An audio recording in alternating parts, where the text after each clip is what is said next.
In this video, we're going to explore one of Tolstoy's most striking stories. How much land does a man need?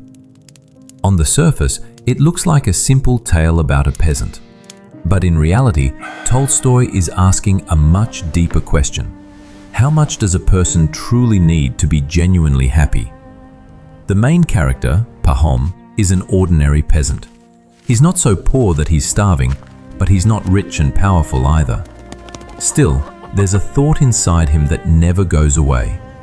If only I had enough land, I wouldn't fear anyone, and I wouldn't depend on anyone. Through this one sentence, Tolstoy is really talking about all of us. Don't we often say things like, if I just had a little more money, if I had a slightly bigger house, if I had a more stable job, a more comfortable life, then I'd finally relax. In this video, we'll walk through Pahom's story step by step, and then we'll connect the lesson hidden inside this story to today's world and to your own life.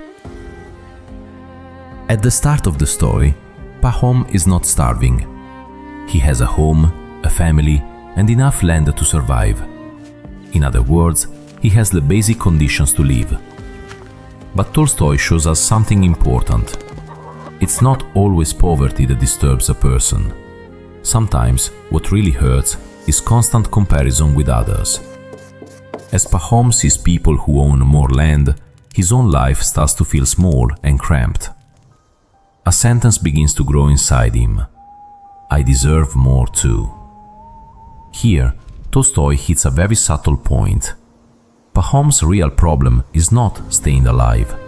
His real problem is a heart that never feels satisfied. We often get stuck in a similar place. Our life isn't actually terrible, but when we see others on social media, in our circle, in our family, who seem to have more, suddenly our own life starts to feel meaningless. Maybe what we are truly lacking is not more things, but the ability to see and appreciate what we already have.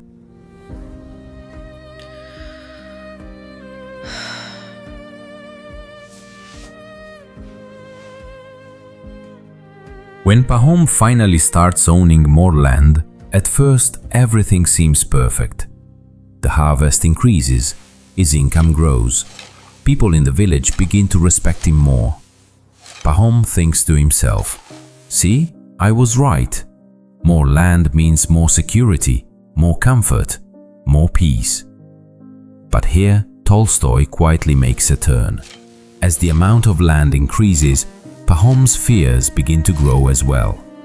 He's no longer just thinking, how do I feed my family? Now his mind is filled with questions like, what if my neighbors cross the boundary? What if someone damages my field? What if I have to go to court to protect my rights?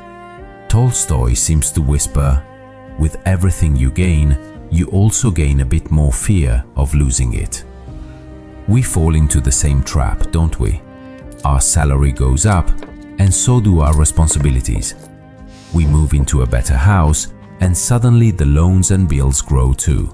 The higher we climb, the more we fear falling. Maybe the real issue isn't just having more. Maybe the real issue is whether we let what we own start owning us.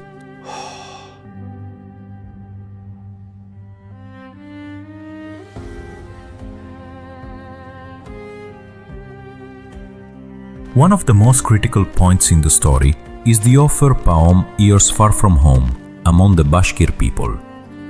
They tell him, from sunrise to sunset, however far you walk, however much land you circle with your steps, and if you return to your starting point, all the land you have walked around will be yours. There is only one condition. You must return before the sun sets.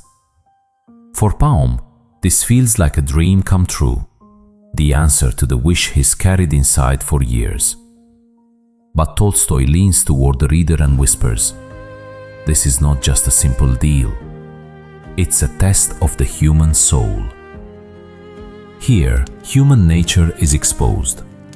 When we're given an opportunity with no clear limit, can we look at ourselves and say, this is enough? Pahom cannot. He thinks to himself, if I walk too little, I'll be a fool. While I have this chance, I should claim as much land as I possibly can. And the tragedy begins to take shape right at this moment.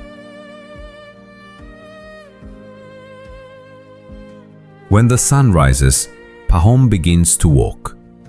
At first, he feels strong and confident. He looks toward the horizon and his mind fills with thoughts like, I should take that area too.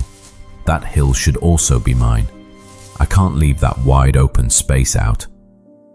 Minutes turn into hours.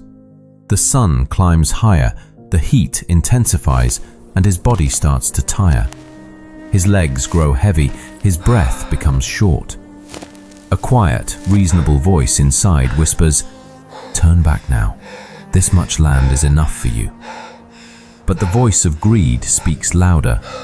If you push just a bit further, you'll never have to worry again. You've already come this far. You can't settle for less now. Pahom keeps walking, pushing his body to its limits, refusing to stop. Tolstoy is pointing to something very real here. We do the same thing in our own lives. When our body, mind, and soul say, I'm tired, we keep forcing ourselves forward for the sake of career, money, and achievement. From the outside, it may look like we're progressing, but inside, we may actually be moving closer to burnout. As the sun begins to set, Pahom finally realizes he must hurry back to where he started. This is no longer a simple walk. It's a race between his life and the falling sun. He's out of breath. His chest is tight. His legs are trembling. But he doesn't stop. There is only one thought echoing in his mind. I can't have walked all this way for nothing. I have to earn enough land to make this worth it. In the final stretch, he almost stumbles forward, half running, half falling. Just as the sun is about to disappear, he reaches the starting point, the top of the hill, and he collapses to the ground. Tolstoy ties the ending together with a harsh but unforgettable truth. The amount of land Pahom truly needed was only the small piece that his grave would occupy. All that rushing, all that planning, all that anxiety and ambition. In the end, it all shrinks down to a narrow piece of earth where his body will lie. This story is not just the tragedy of a single peasant. It's a mirror held up to our modern lives, our cities, our career races. Tolstoy is asking us, are you also spending your life chasing just a bit more? What does land represent for you?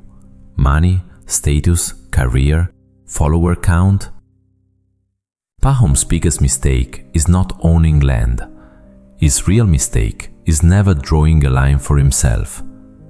At no point does he say, this is enough for me. For Tolstoy, what destroys a person is not always poverty. Some people are crushed by lack, but others are consumed by endless ambition.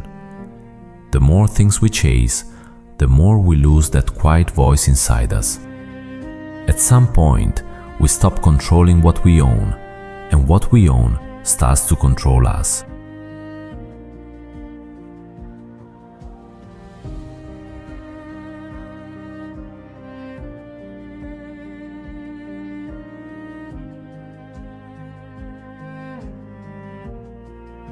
While listening to this story, you might have thought, this is an old story about a peasant. What does it have to do with my daily life? But today, only the object has changed. The ambition is the same. The human heart is the same. Pahom was running after fields and soil. We are running after screens and numbers. More likes, more followers, more views, a more glamorous lifestyle, a more luxurious image.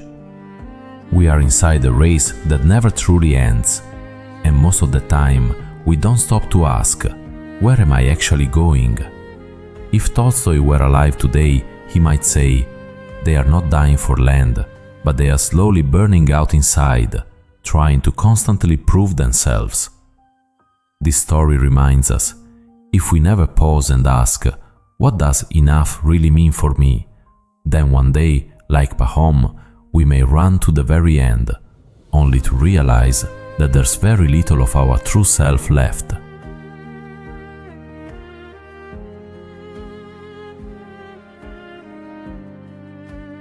How much land does a man need is not just a story about a peasant's death. It is a mirror Tolstoy holds up for each one of us. After this video, it might be good to ask yourself, what am I really chasing right now? Do I truly need this, or do I just want it so others can see it? Where does the word enough begin for me? If this story made you pause, even for a brief moment, and reflect on your own life, then Tolstoy's purpose has largely been fulfilled. As we end this video, I want to leave you with one small but deep question. Today, did I take even a single moment to genuinely be grateful for what I already have? If the answer is no, maybe this exact moment can be the beginning of that.